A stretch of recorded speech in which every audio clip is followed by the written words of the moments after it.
তুমি ছিলে না, খুব ভালো ছিলাম। বিশ্বাস করো, খুব ভালো ছিলাম। যেই তুমি আবার লাইফে আসলা, মনে হলো ভালো লাগাটা আরো বেড়ে গেছে। কিন্তু যেই তুমি আমাকে ইগনোর করা শুরু করলা, মনে হলো আমি দুনিয়াতে আমার চোখে আর কিচ্ছু দেখতে পারতাছি না, সব অন্ধকার মনে হচ্ছে।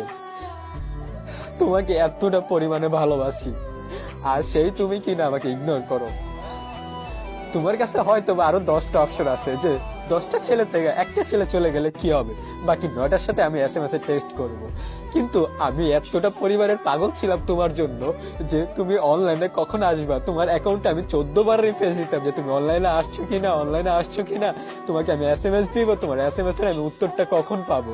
এত পরিমাণে উইক ছিলাম তোমার জন্য, আর সেই তুমি কিনা আমাকে ইগনোর করো। আরে সুন্দর চেহারাতে কিচ্ছু হয় না, সুন্দর একটা মন থাকতে হয়। আগে ভালোবাসা শিখো, ভালোবাসা কি জিনিস সেটা জানো। ভালোবাসতে হলে সুন্দর চেহারা না, ভালো একটা মন থাকা প্রয়োজন। Likey